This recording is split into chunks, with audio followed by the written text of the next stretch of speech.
this session. And so everyone, I want to introduce Melanie Thorum, who is from Salt Lake City. The reason I asked Melanie to be on here is because she is the recipient of the prestigious award given by Exit International every year at the convention. The award is called Nasby's Knuckles. And I have a little bit of background with the Nasby Knuckles only because our office worked with Bill Nasby about 12, maybe 10 years ago. Bill came into our office for 16 weeks when things like Zoom were just getting going. It was on a different platform. And so I'm totally familiar with how Bill Nasby did business. And Erica, his daughter, who's taken over that business for him, and I think who trained and worked with Melanie on her business. Melanie is a former professional ballerina, and she lived on the East Coast, as I understand, but traveled major cities from east to west, ending up in Seattle and then in Salt Lake City. And in 2000, is that correct? Do I got that right? Mm-hmm. In 2007, she earned her associate's degree, and between 2007 and 2014, she received that degree in design and did upscale residential and commercial interiors. And wow, you know a lot about me. I know everything about you. I've checked you, well, not everything. But she earned this award, and we've done a little bit of door knocking here a few years ago. I know Scott was involved when we knocked some doors a few years ago. But I wanted to hear from somebody that really knows what's going on, just isn't the principal broker who teaches, but has actually been in the field. Just a little bit more. She lives in Salt Lake City with her son Thomas and her husband Tom, and she still teaches ballet and design architecture and gardening and outdoors, and she seems like a pretty cool gal. So Melanie, take it over. I'm so glad to have you here. What a wonderful introduction. Thanks, Jim. So Jim knows all the good stuff about me, and I'm just going to leave it at that. There, yeah. Let's do that. Feel free. So I would love this. This is not a huge group. Feel free to take yourself off Zoom if you have any questions or comments. I actually feel more comfortable as a speaker when I can hear people, responding to what I'm saying. So feel free to be interactive with me. It'll make me feel comfortable. Fantastic. So my goal today is that each and every, are you guys goal setters? Yes. Absolutely. Yeah, before you go into any meeting, you need to set your intentions for that meeting. So my intention for this meeting is that I will send you guys away with a newfound faith and excitement for door knocking, that you will get through the hurdles that you will run into when you're door knocking, that will be opportunities to learn. And you may, we're going into winter. I don't know if you guys have snow in Oregon, but we do in Salt Lake. So we're going to have to put on the snow boots and trench through the snow. And once you get on top of that hill, you're going to glide. It may take a couple of years of doing it. 6 months really is what you should do before you'll start coasting, but it will change your career forever. So that's my intention. Fantastic. So Melanie, tell us a little bit about your story and the successes you've had at the doors and what you've gained other than financially, but what you've gained by going to the doors, and kind of outline your business for us. Tell us a little bit more about it. Okay. So I started door knocking in 2000. Well, I had been training on door knocking since I joined Exit, which was in 2017. I've gone through to 2 Nasby field days, which we're so close. Eric is always in Salt Lake City yearly. So I'd recommend signing up. She doesn't come to Oregon, signing up and taking that drive into Salt Lake City to do a Nasby field days. I've done 2 of them. In 2019, I had a dry spell. I capped in 2018 and then 6 months, nothing. I would go to buyer appointments and they would list with, use someone else. And it was just, I was having a streak of bad luck. So I was like, okay, it's time. I'm ready to go out there to the doors and take control of my business. I'm not going to wait for the phone to ring anymore. So from that time, 2019, June to today, what do I have here? I've done 9 door knocking transactions. 4 of them have been buyers, 5 of them have been listings. You'll start to get listings at door knocking rather than buyers, which is what we want because it's more of a sure thing, and you'll get buyers off your listings, right? Right. And I've done $105,000 gross door knocking commissions. If I hit the doors, I know within a month to 3 months I'll have a transaction. So it's like, okay, I'm running out of money. It's time to go door knocking. That's really not how you should do it. You should stay consistent, but it's a way just like guaranteed a transaction there. Right. So to build your faith, so many people have done better than that than me. Last year's door knocking winner, door knuckles winner, was Jen Horton from Salt Lake City as well. There's a lot of door knockers in Salt Lake City because Erica does a lot of private coaching here. She kind of owns the state. Does Erica live close to Salt Lake City? I thought No, she lives in Canada, but Bill and Erica worked a lot here. And so my mentor worked with Bill privately, private coaching. And now, so of course, my mentor, Amy Larson, recommended that I work with Erica and so forth. And that's how we get passed from, that's why the Nasbys have such a strong hold in Salt Lake City. Sure. And I'm just about to tell you about some of those people. Yeah. I'm so lucky to have them around me because I can look at their stories and say, why am I not doing that? So we were at a meeting, a company meeting for all of us in Salt Lake City, a training meeting. And Jen Horton was there. And Erica asked, how many deals do you have in escrow or under contract, Jen? And she said, 7. Can you imagine having 7 deals under contract? It was her first year in real estate. I think it was a year and a half into her career. And she was at the Nasby Knuckles the year before, learned exactly what I did. And she went out and did it. And she had 7, the next time we had that field day, she had 7 deals under contract. And that year she did 20 plus transactions, most of them from the doors, her first year in real estate. Can you imagine? Yeah. And most of that was door knocking. I think 75% of those deals was door knocking. So I get to hear those stories of those successful people. I'm like, why am I not doing that? Why am I sitting here struggling with an empty bank account?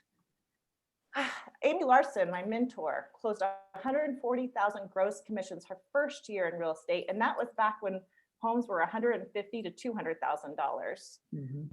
So she's my mentor and I get to hear her stories. I hear Jen's story and there's so many others. So use their experiences and use it to motivate you because that should be you too.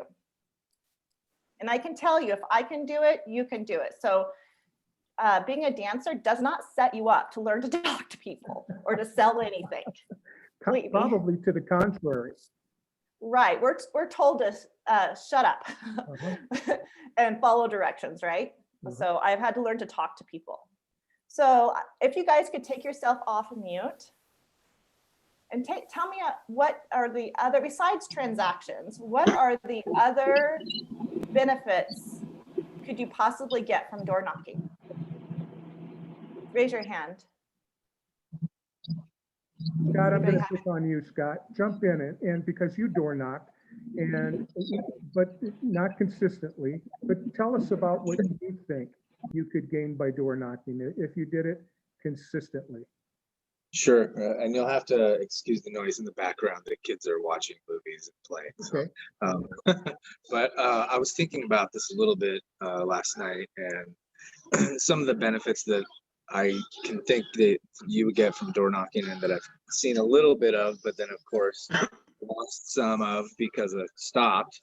And Nathan probably knows a little bit more, but you get to know the neighborhood a lot better and the people in the neighborhood. Like if you're consistently visiting those people monthly, you know, whether they're choosing to buy with you or not, you're developing, you're establishing yourself as like a local expert in the area. and kind of making it such that when they see you, they just automatically know why you're there, you know, and they may not be ready to buy or make a move right then and there, but sometime in the future, when that opportunity comes up, there's a high likelihood they're going to think of you. Yeah, exactly. Yes, so it's great for farming. Yeah, Nathan is here as well in the white t-shirt with the Hi, bright Nathan. background. And Nathan is probably the king door knocker in our area who actually goes out, has 3 geographical farms and door knocks. Nathan, tell us about your experience. Well, I do 3 different farms, and then if I'm not doing those, I just pick neighborhoods and go door to door as I go through those neighborhoods. I've got several listings, a couple buyers, and I've really built my portfolio, I guess, in my sphere just by getting to know people as I walk through, and might not be getting the deal from them, but working towards building that relationship, getting the referrals, and just getting to where, in my farms, everybody knows me. Everybody, That's amazing. they know who I am when they see me walking, they wave. I've got houses, I know it. I'm going to spend 20 minutes plus at their doors if they're home, just building those relationships. So. Yeah, Nathan's done a fabulous job. Any other thoughts? I know there's more of you on here, and this is interactive. And so any other thoughts from any of the rest of you? I think door knocking, I don't particularly do it as much as I should. But I think just being in front of people and building relationships and getting out there, it's all about relationships with the real estate. Yeah. Exactly. So I have a list of things here. We've already mentioned okay, so once you're door knocking, when you're a new agent, your sphere knows you're new, right? So unless I don't want to put my negative mindset about the situation onto you, but the people that will use you right away are people that respect you professionally, or your mother or your father, or your sister, really close relatives. Your friends will know that you're new, and they may like you, but they may not trust you as a realtor. But once they see you doing deals, you're posting on Facebook about your house that you sold here, and you keep doing that, they'll be like, oh my gosh, Melanie's killing it. And I'll be the first one they think about for their deal, because they know, like me, and now they trust me because they see me working, right? So it helps your sphere to finally start working for you. You'll create so many opportunities to learn. Like I've mentioned before, I had to learn to talk to people. I came from an industry where we didn't talk to people. And so I got to learn to do many buyers presentations and many listing presentations. And I failed, and I reworked it, and I practiced, and I failed again, and I reworked it, and I practiced. Erica used to tell us, or she has said in the past, if you're not getting out there, I can't help you. Come to me with your questions. Come to me with your struggles. You will create struggles at the doors, and these are opportunities to learn. How to set up appointments, how to get signatures, how to handle objections. I had a commission objection with a friend, which blew up, and it's still a problem. I'd much rather learn to handle commission objections at the doors than with my sphere. So it's a great opportunity to get out there and learn. So even if you don't get a transaction, which you will, you'll definitely learn. Building relationships for farming. You know what properties are coming up in the market. So I've picked up buyers this way by posting, hey, I know about 5 properties coming up in our neighborhood on a community website. And I've gotten buyers that way because people want to know, they want to hire a realtor that will give them a heads up on properties that are coming up, right? Door knocking gives you peace of mind. I know that if I go and door knock 100 people, I will get a transaction. And I can, if I am desperate for a transaction, I can do that in about 2 weeks. Wow. How would you like to say in 2 weeks from now, I know I can get a transaction because I can talk to 100 people. My neighborhood is a forever neighborhood, meaning that people live here for 20, 40, 70 years. So my turnover is lower. When you choose a neighborhood, you might choose a forever type neighborhood where you're going to get $500,000 deals. or maybe, I don't know what your market's like there, but you also might try a townhome with the townhome community where people grow out of the houses, smaller houses, more transitional community, where you're going to get leads that turn over more often. So people move every 5 to 7 years in a townhome, right? Mm-hmm. It also removes that desperate feeling you have as a realtor of not when you don't have any deals or your pipeline is empty. That makes you desperate. And guess what? People smell that. Your friends smell that. Melanie just wants me to refer her. Melanie, it removed that desperation I had, and I got to choose. I got to choose if I wanted to discount my commission or if I wanted to stay firm. Where am I at with that? Is this worth it? So I got to negotiate better for myself because I'm no longer desperate. Okay, that's all I've got for that question. So Melanie, tell me, it sounds like, do you door knock in the same area all the time? So is it kind of your geographical farm that you're door knocking? That's how Erica coaches it. It is. Okay. Yeah, just so you know, I'm still learning and I'm going through I'm still struggling and I'm still running into hurdles and I'm working through those. So when it comes to you are supposed to choose a farm.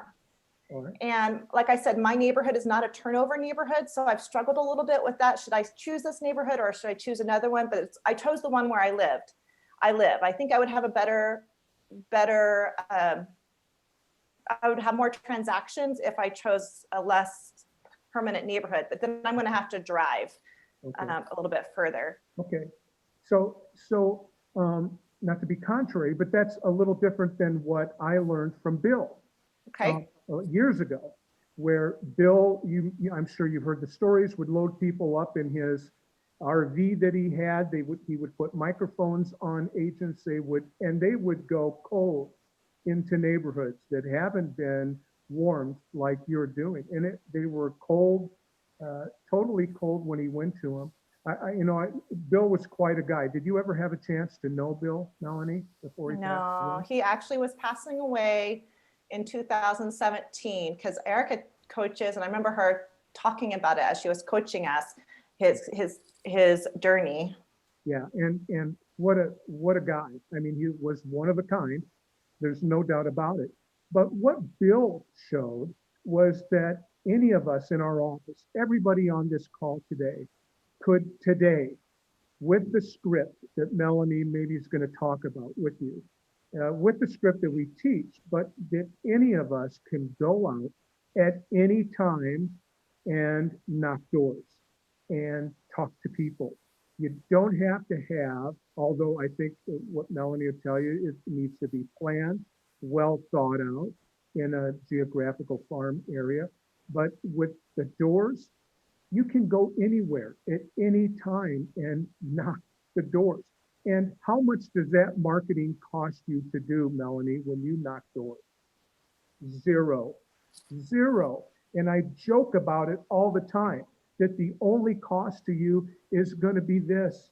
It's going to be shoe leather. It's going to be, what you're walking on, because it costs nothing to knock doors. And so when you started, her method is to find an area. And do you use the same script every time that you go out? And how often do you go out to your area, Melanie? Jim, I'm so glad you piped in and said that. But so it's not that I'm not choosing a neighborhood because I've warmed it up. I'm warming it up by door knocking. Mm-hmm. And then it's reversal. It's not like they've gotten my postcards. I'm not doing any postcards. I'm too cheap. Yep. Maybe I should. Yep. I'm not doing any of that. In fact, I get more nervous talking to people that I know than I do strangers. So I'm warming the neighborhood up. So Stephanie Dickinson, a Nasby Knuckles winner from like 5 years ago, yeah. Erica says that her neighborhood that she chose is now door knocking her. They call her, hey, Stephanie, I'm thinking of moving. So eventually you won't have to go to the doors. They'll start calling you if you repeat going to them. Does that make sense? Now, I don't only door knock my own neighborhood. I'll door knock wherever I am. If I need to get my numbers in, which is 10, 12, 15 a day, depending where I'm at, I'll drop my son off at swim lessons at 4 o'clock and go to the townhomes that are a block away. Mm. I'll just door knock wherever I am. I'll drop my, I pick up my son at 3 and I'll start door knocking at 2 around his school. Because it's just, I know that I can follow up with those people easily. You don't want to door knock where you can't follow up easily. You can't get a transaction the first time you're at the door. You have to follow up.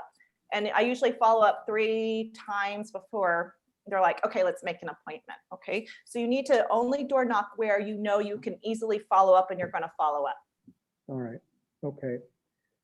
So tell us a little bit about what the script looks like. I want to tell a short story before you tell us what the script is. When Bill was teaching us the script years ago, we had a full classroom full of people. And one of the people in the class who was brand new questioned Bill, and he said, I don't like your script. He said, I think I can figure out a better script. Bill was so incensed that he called me afterwards. And he said, who is this? And Bill used plain language. He said, who is this shit that said, I need to change my script? I want you to know, I was probably the #1 door knocker in the world when I was door knocking, and I could door knock anywhere. Bill's claim to fame was, you can drop me in any community in North America and I'll make $500,000 in the first year. That was Bill's claim to fame, but he was very good. So tell me the magic of the script and what script that you're using, Melanie. Okay, that's so funny that you said that, because when I first started training with Exit, I hated the script. And I think that's why I got the Nasby Knuckles, is because Erica had to fight with me, and out of my whole brokerage, I end up being the door knocker. Wow. She had to, I'm just as hard-headed as Bill. So the script really made me uncomfortable, but I'm comfortable with it now, and you can get comfortable with it. So I just want to interrupt you, okay? Because we've got people here, they're all watching, they're all listening. And if they have any thoughts that they need to change the script, know that this script, it's just plain and simple. This script has closed hundreds, thousands of transactions. Like it or not like it, like Melanie said, she didn't like it. This script works, period, just period. So go ahead. It's proven. Yeah. Okay, so when you're at the doors, you want to dress professionally. I have my door knocking suit on. Ladies, you can get this at H&M for about 70 bucks. Mm-hmm. Wear your realtor pen, wear tennis shoes. Thank goodness, fancy pants, Pumas are in style, right? Yeah. Okay, when you go to the door, you knock it. When they open it, I say, hi, my name is Melanie. I'm an agent with Exit Realty. I live and specialize in the neighborhood. When do you plan on moving? So what's that on the first line, do not say, how are you? Just think about it. When a telemarketer calls you and says, how are you doing? You just want to, I just really want to feel You know what's coming, right? Yeah, I'm like, you don't care who I am or or how I feel or how I'm doing. Just get to the point as quickly as possible. They may have spaghetti on the stove. They may have a crying baby. Get to the point directly, okay? Hi, my name is Melanie. I'm an agent with Exit Realty. I live and specialize in the neighborhood. When do you plan on moving? Now the script goes like this. Hi, I'm an agent with Exit Realty. My name is Melanie. When do you plan on moving? You can see that I put stuff in the script, but I've never taken anything out. Mm-hmm. Right? I said, I specialize in this neighborhood and I live here. I'm trying to create a relationship and trust. Trust, right. So if that question is designed for them to say no, but I get actually, for whatever reason, people usually talk to me and tell me they're moving. I don't know why that is, but and why is it okay to ask, when do you plan on moving? Because you're a real estate agent. That's your business. It may be weird for their neighbors to ask that or someone else, but it's a very, you've already said you're a real estate agent. You know, you want to know when they plan on moving. And then the next two questions, do you guys have the script in front of you? We don't. I was saving to send the script that you sent to me after the class as a motivation for them to join the class today in order to get the script. That's fine. So then the next question, the next two questions are relationship builders. Oh, let's say that they say, no, I'm not moving.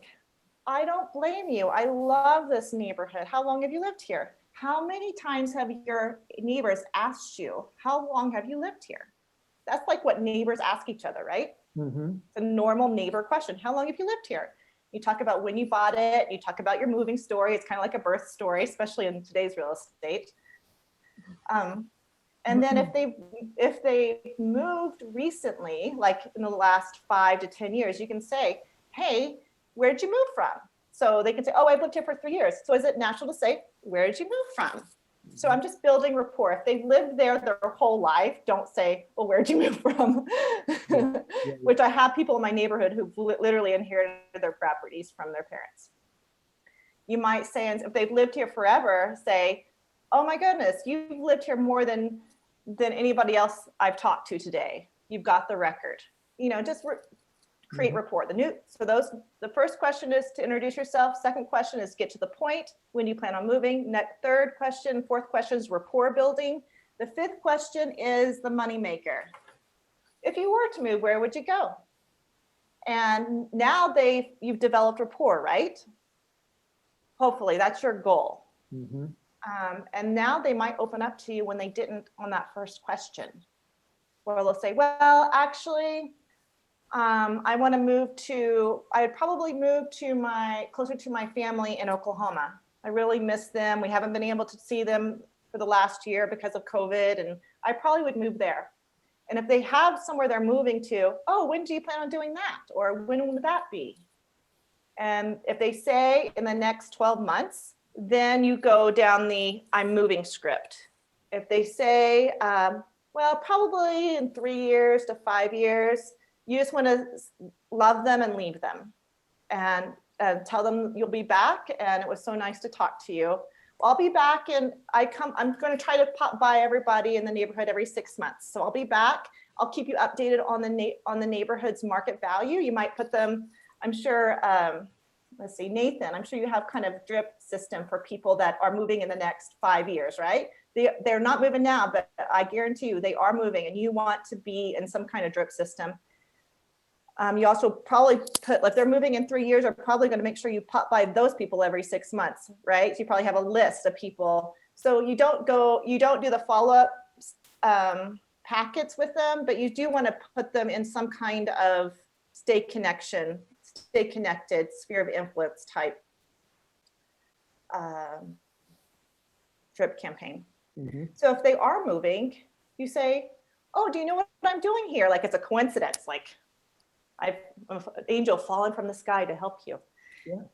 Do you know what I'm doing here? I'm looking for people like you who are moving in the next 12 months.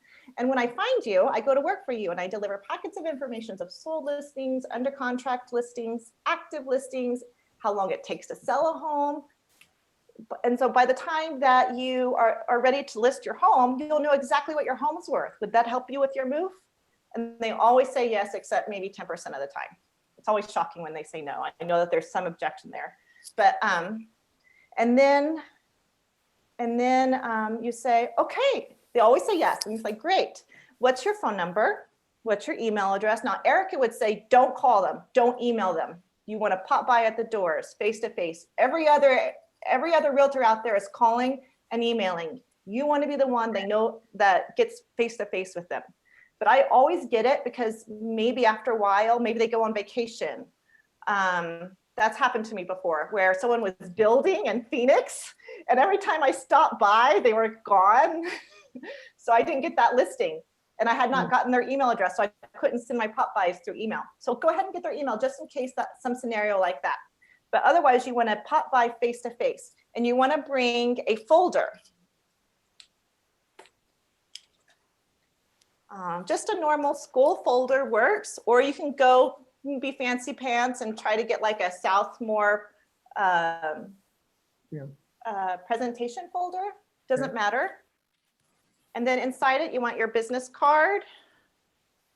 Yep. And then you're going to want to put in there a letter that you will get that says that you're going to deliver information periodically in that will have the latest sold listings. Okay. And so when do you give them the folder? Is this when you come back, or do you come Within back 7 days. within 7 days? Okay.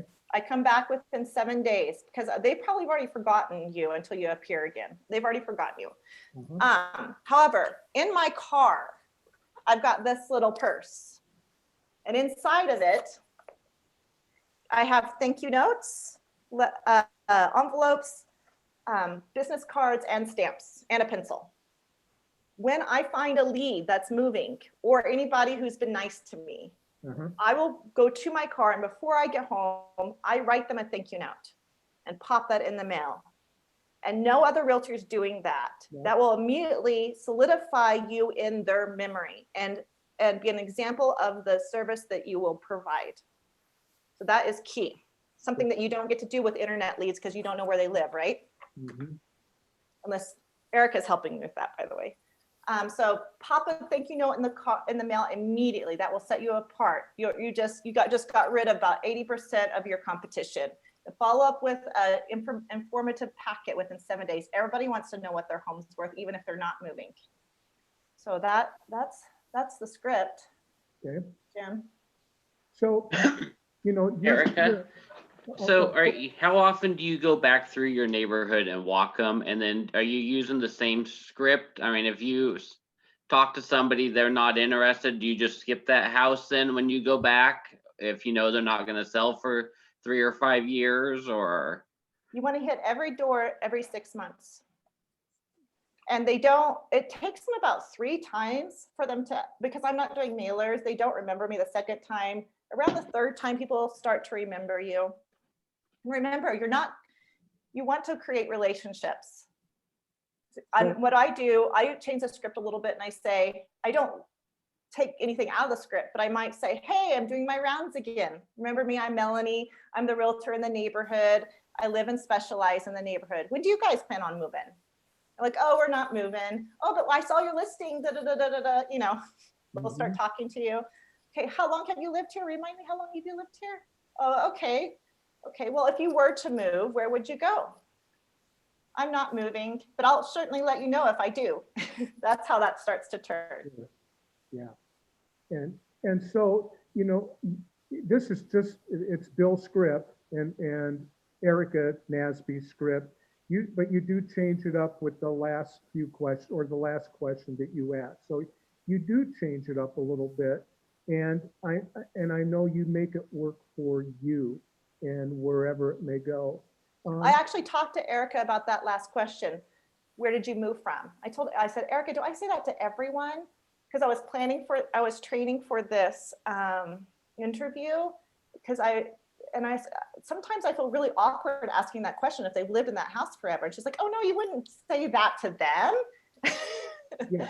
But I was like, for the last year I had been, because I was told, don't change the script, stick to the script.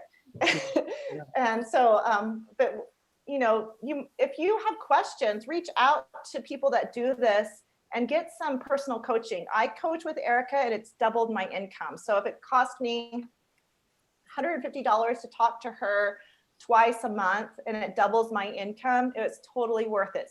So some of us have some mindset things that we need to work with. Some of us have to know why and are more unnatural, but personal coaching will get you through that. And there's no question, everyone in our office knows that I personally, I've been coached by Tom Ferry coach with the Tom Ferry organization for years. And before that, Joe Stump, another trainer. So I've been with the trainer for years. But give us kind of an idea. I don't mean for this to be an advertisement for Erica, but you wouldn't be where you're at without Erica. It's that simple. And so tell us what that's like and what it costs, if you can. Not that you're working for Erica and this is a for sure number, but so people here have an idea. What does it cost to work with somebody like Erica? It costs $150 for 30 to 45 minutes. She always goes over, and you have to book her. And she, it's not like, oh, I want to coach this 1 week and then 2 months from now I want to coach. It's like you have to be on a schedule. And I'm on a bi-weekly schedule, and hopefully I'll be able, as my income grows, as my business grows, we'll probably be on a weekly schedule. Things that she does for me, she clears my mindset challenges. And that's so personal. It's something you can't do in a training room like this. It's so personal. We all have different mindset challenges. Like I have problems with my sphere, and she's trying to work with me that, clear that block that I have with my sphere of influence. Another thing she will do when I have leads, I'll talk to her about my leads. Okay, this person is doing this and da da da. What do you recommend I say to that person? Or I'm having this objection. How do I handle this objection? And she'll help me through handling objections, those type of things. Right now, I'm working with the Exit Ad Center. I'm trying to get that going for me. Haven't had a lot of success with it yet. Yeah. And I'm just I'm working through it. And she worked through that with me, the process and the script that I would use with them, which is the same script, but she tweaked it a little bit so that I could get their mailing address, so I could send them a buyer's presentation. Those Facebook leads, for example, they're getting tons of realtors calling them. But if you're the realtor that sends them, not a buyer's presentation, but a buyer's guide and a thank you note, will that help them remember you? You're going to have a better chance with those people. However, Erica would just say, I hate all of that. Just go to the doors. You'll have 4 times the success. Well, she was raised with the doors. So, I can see where, that has had a lasting impact, but there's no way it's going to change that. So it seems to me, I'm no scholar for sure, but it seems to me you have invested $3,600 a year, more or less, for training with Erica.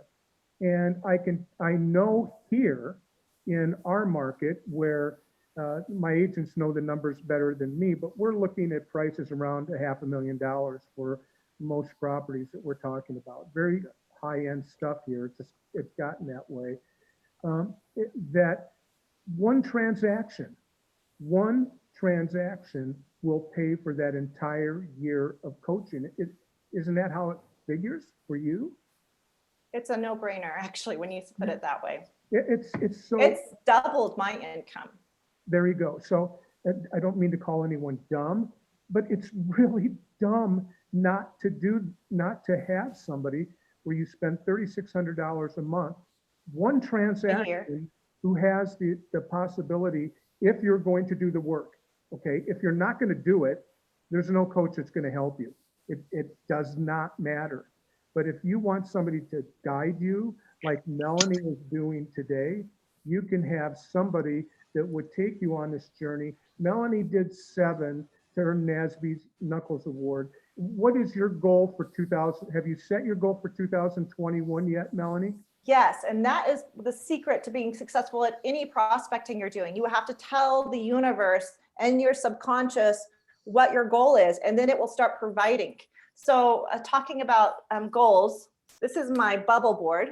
Okay. This is for 2021. You can see that there's 25 bubbles.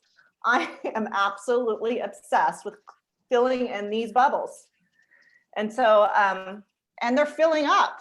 And there'll be some erasing and refilling in as the year goes. This is my 2020 bubble board. And you can see the ones that I've completed turns into sunbursts. Yeah. That's a dopamine stuff. I need lots of dopamine. Yeah. You set your goals, and then so if you're going to do 25 deals a year, you can multiply that by 50. Shalina, hit so here's 1, 2. Yeah, go. We can hear you, Shalina. 3. Oh, I'm sorry. Yeah. I must have hit my unmute. I'm sorry, guys. Okay. Okay. Okay. So if you need to do 25 deals a year, you need to multiply that by 50, and that's how many people you need to talk to a year. Say that again.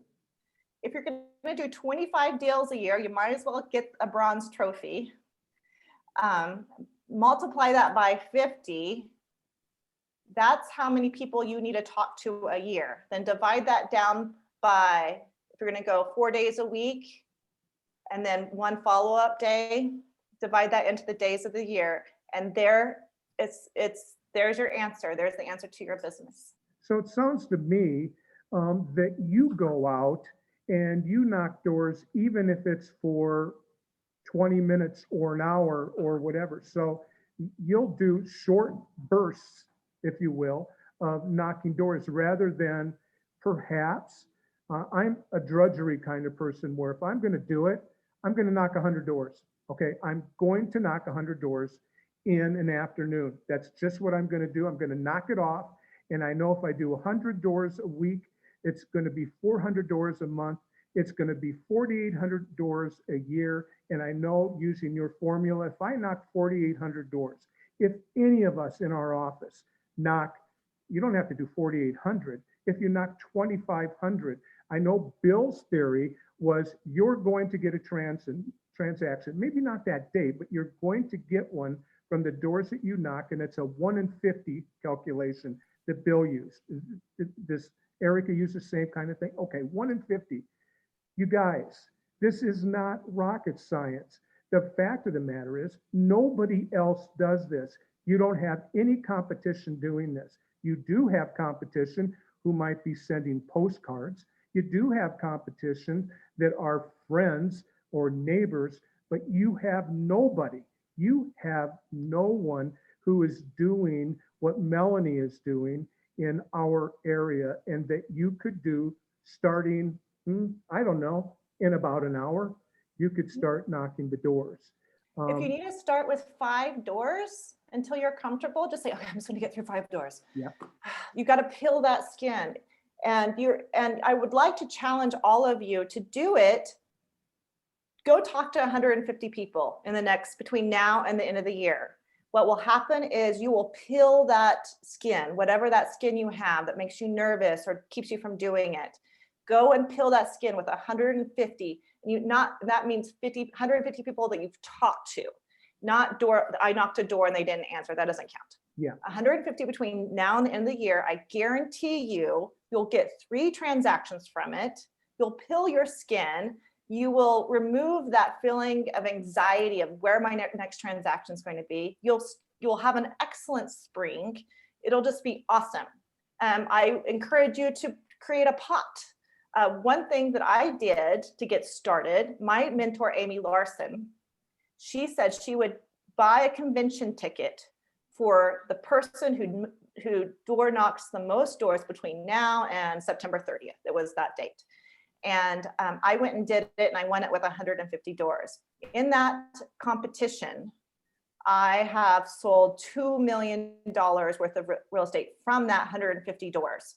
I think there was like 3 direct transactions, and then 1 was an open house from the door knocking. So my mentor got, what did she get from that? What is it, 10% of that? What was my commission? She got like, I can't even do the math, but Yeah. I grossed $60,000 in commissions from the 150 doors. That's $6,000 for my mentor. Wow. So maybe create a pot. 150 doors. How many transactions? Probably 5. 5. Okay. So this isn't pie in the sky. This isn't like some, Melanie is not a marketer. She's not selling anything today. She's here because she's speaking from the heart, and she's speaking from, she didn't have to be here today.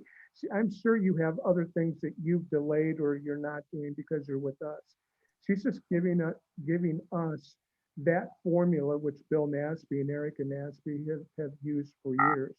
And it works. It works. And there's no excuse in my mind for any agent anywhere that doesn't do the kind of work that Melanie does. Now, Melanie, you seem to be really spot on professional. Okay. You might have had difficulty talking and so forth, because ballerina and being in the arts and being on the stage and being quiet and just doing what the director and the choreographer have told you what to do. So Right. I'm sure there was a learning curve like it would be for anybody else, but you did it. That's so cool. So I see that you're disguising yourself just a little bit here. So tell us about what you got on your face. So let's talk about COVID. Can you still hear me okay? Yep. Yep. Okay. So I took a break from door knocking when COVID was brand new in March, when we were shutting down, the nation was shutting down in March. From March, April, and June, I took a door knocking break. And then my pipeline was just empty. Mhm. So I got back out to the doors in June, and I've been door knocking ever since. And people are lonely. People are home. Real estate is hot right now. Everyone wants to know about the market. I'm creating so many relationships. It used to be 1 in 10 people would want to talk to me about real estate, and about 1 in 15 were moving, 1 to 15, 1 to 20. And now I'm getting 1 in 5 people want to talk to me about real estate. They just moved here from California and they're renting in my neighborhood and they're moving in 2 years. They are want to get closer to their family and they're moving in 2 years. Everybody's talking to me about real estate. They want to stay in the neighborhood, sell this home and buy a home that's more updated. But 1 in 5 people want to talk to me about real estate. Now they're not moving now, most of those people, but I am building relationships, right? Right. And so the only people that are nervous when I come to the doors are the seniors, and that makes sense. They usually stay behind their glass doors or they don't come to the door at all. Mhm. But I'm talking to a lot of middle-aged type people and millennials. Let's see. And then when you talk to them, just get to the point. I knock on the door and then I go all the way down the stairs. So I'm at least 10 feet back and I project myself. I say, hi, my name is Melanie. I'm a realtor. I live and specialize in Canyon Rim. I just sold this home in the neighborhood, which I just happen to have a listing because I'm a door knocker. Mhm. I just sold this home in the neighborhood. It had 9 offers. When do you guys plan on moving? And they say, oh, whatever they say. But I get to the point really quickly and I project my voice and I stay 10 feet back. So there's nothing to be scared of. And I don't hand them anything. And if I want to hand them something, I'll put it on their porch. I'll just set this right here. You can come and get it when you're ready. Okay. Or if they ask for a card, I'll say, well, I'll just set it somewhere on their porch. Mhm. And so you feel that, the entire face mask that you use gives them a degree of safety. So when they see you, they're not going to be totally freaked out. And I guess if they're too freaked out, they're not going to open a door. But you think that's a layer of protection for them that they're comfortable with? I think so, because we're outside, right? Mhm. I'm 10 feet back. I've got a face shield on, so I'm not going to spit on them. Yeah. And I'm respecting, everybody's very polarized. It's a very polarized thing, COVID. I'm respecting those who are very serious about a quarantine. And I haven't had anybody get mad at me. Okay. So we've got 10 minutes to go. One thing I do want to say, I'm sorry, I don't mean to be dominating this whole thing. I apologize. But the one thing that I learned from Bill is when you do ask, when are you planning to move? And if you could move anywhere, where would you move to? That can open up the information that you need to know that that's where they're going, and you can help them in getting a realtor and doing a referral to wherever they're going. So didn't mean to get out ahead of that, but that's one thing I remember. In the 10 minutes that we have that Melanie's given us, which I'm so appreciative of, Melanie, what questions do you guys have? Just jump in, ask a direct question, and go ahead. Just unmute I your mic. was just and wondering, ask. so Go ahead. Melanie, this is Rosalina. So what if they say that they're not interested and don't come back? Then don't go back. I've had people, I'm not moving.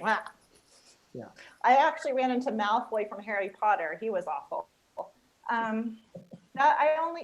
I still go back and I remember these people are kind of grouchy, and they usually are grouchy. The grouchy people are always grouchy. The happy people are always happy. You just get used to it. And Actually, I had someone who was grouchy the last time I stopped at his door. I have a realtor, and if I was going to move, I would use him. Blah, blah, blah. He was actually really nice to me this time. I think he's just lonely. So I just keep going back to those people. If you want to avoid them because they make you feel bad, you might as well just avoid them. You'll get to know the doors that are grouchy and the ones that are not. Yeah, and Bill always said, you've got to love yourself when you're knocking doors, because if they don't show the love, you have to know what you're doing is because you're trying to make a living, first of all, but you're offering to help somebody with a need that they have. So don't take those things personally. Always love yourself and know that you're doing something that can actually help somebody, and we're able to do that in our business. Sure. we're trying Yes, to make a living. Jim, Yeah. that triggered something in me. So I door knock. Sometimes you will door knock, and the universe or the big kahuna or God or your higher power will put you in a place to help someone. They'll say, that girl is a block away from that person and they need help. And that woman does not know what to do. And that girl can help her. And he'll put you, or your God will put you at that door to help that person. So who cares if that person over there is mad that you showed up at that door? When the universe puts you in front of that person and they need your help and they are thankful that you showed up. And that's happened to me. Yep. There's a little bit of religion mixed in there, but that happens to I me. get it. What other Melanie, questions? Go ahead, Nathan. do you leave if the people aren't home, do you have something you leave on their door, or do you just skip over that house for that time you're visiting the neighborhood? I would leave something if I had something, but how often do I have something? I'm too busy following up with people to worry about designing postcards and things like that. So yeah, if you have something, leave something. If you have a house that just went under contract and you have some flyers left over, put a mark through active and put under contract, sold in 9 days or whatever, and leave that at the door. Leave something, that's great. But I never take the time to make that. Okay. All right. Which is probably bad. So when you choose a neighborhood or whatever, like say you're gonna put in an hour, do that neighborhood, you go through them, except for those that actually say that they're moving, you basically, or the one that say that they might move in 2 years, which you put them in the drip mail. Everyone else, whether you actually talk to them or they're not home, you basically would come back in 6 months for the rest of it. Is that what the right? Anybody who says pattern is? no, if anybody says they're not moving, come back in 6 months and ask the same script. If they are moving in 2 years, you might stop by with a market analysis like you do for your sphere quarterly, so that you've already gained that relationship. Erica and Bill both would say that you shouldn't have time with that. If you're a door knocker, you won't have time to do that. Only focus on the people who are moving in the year. Because literally if you actually do this, you'll have so many leads and so many follow-up packets to make that you're going to need an assistant to make the follow-up packets to get them to all the people that are moving. Yeah. Yeah. Okay. Good. Anyone else? I've got a question. Anyone else that don't want to be too quiet too long? No one? Go ahead, Brett, you got a question? Well, it was actually, where did you get your face shield? I can't find them anywhere. I was in Costco and they all sold out. I would probably try Amazon. This was just at a local store. It was $10.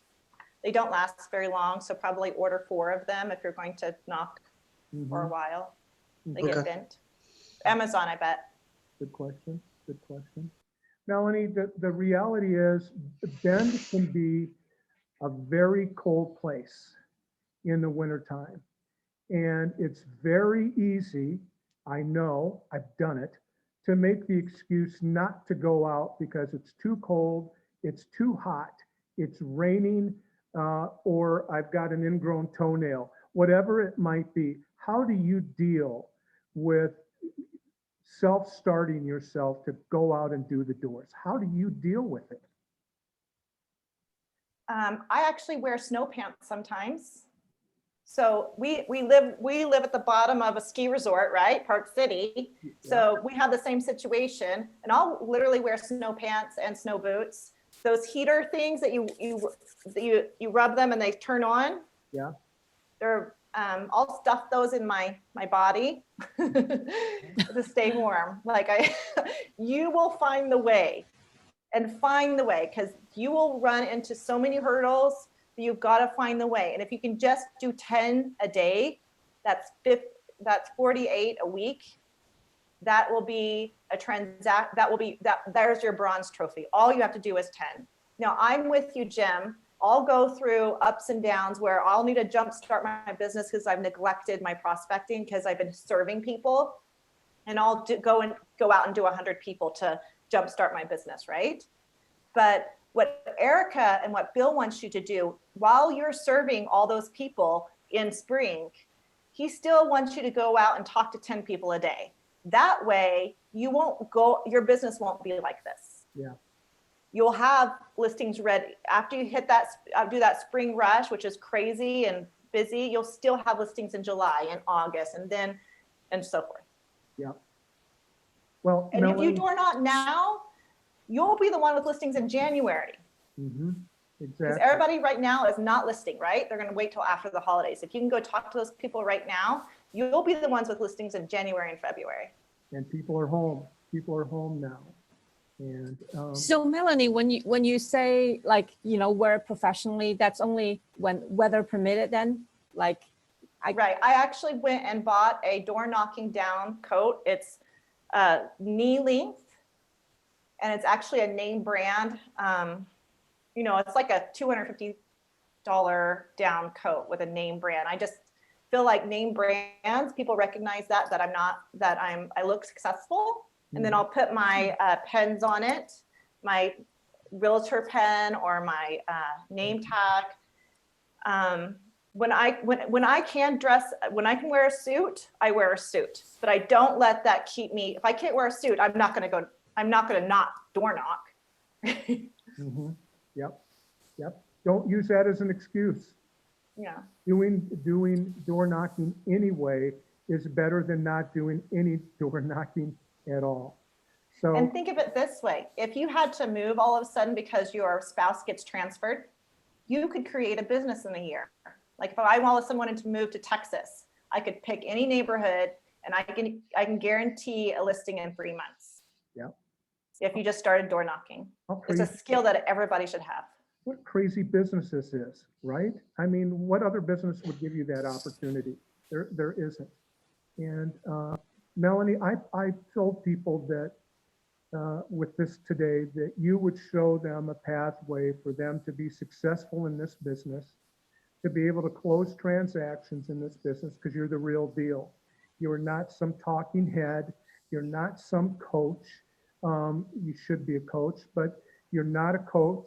You're being coached by someone. And you've shown all of us the pathway to success. And now everyone just has to do it. They have to take the formula. Melanie has sent me the script. She's also sent me how you track your transactions as well. I think, Melanie, I can't remember what that sheet is called, but it's a data sheet that I am going to forward to all of you guys. Okay, so Cool. she's got the stuff. The stuff is there, and you don't even have to create that. And in ending, I would just say, I can give you the information for Eric and Nasby if you would like me to. Just think about it. The one thing with having a coach, I can tell you from experience, is when you pay a coach, you're going to produce because you got to pay your coach. Okay, you got to figure out, how am I going to pay this coach? And the coach will show you how to get transaction, because they're doing business with you. It's dependent on you doing business. So they're going to motivate you, and they're going to send you to do the right thing. So Melanie, I can't thank you. I'm sorry, I have one more question, Okay, Melanie. go ahead. Do Do you find, like, is there any time during the day or during the week that has more success rate in terms of people like in their house and like not necessarily answer the door, but at least in the house that might come to the door? Erica would tell you to go between 9 a.m. and 11 a.m. every day. And the reason is lots of times if you go before 9, people are still in the pajamas, so that's weird. Yeah. And then lots of times people leave for the day around 10, 11. Between 9 and 10, you're going to get a lot of people at home, but people who are at home and they'll do errands around 10. So between 9 and 10 is a great hour. I also go when I feel good. So in the heat of the summer, I don't go at 2 o'clock. I feel bad, they feel bad, nothing gets done. So go in the morning, and in the summertime, I'll even go 7 to 8:30, where you have that beautiful weather and everybody's done whatever they want to for the day and they're kind of in a relaxed state. They've already eaten dinner. That's a great time. Oh, 7 and 8:30 in the evening. Yeah, in the summertime, it's a great time to go.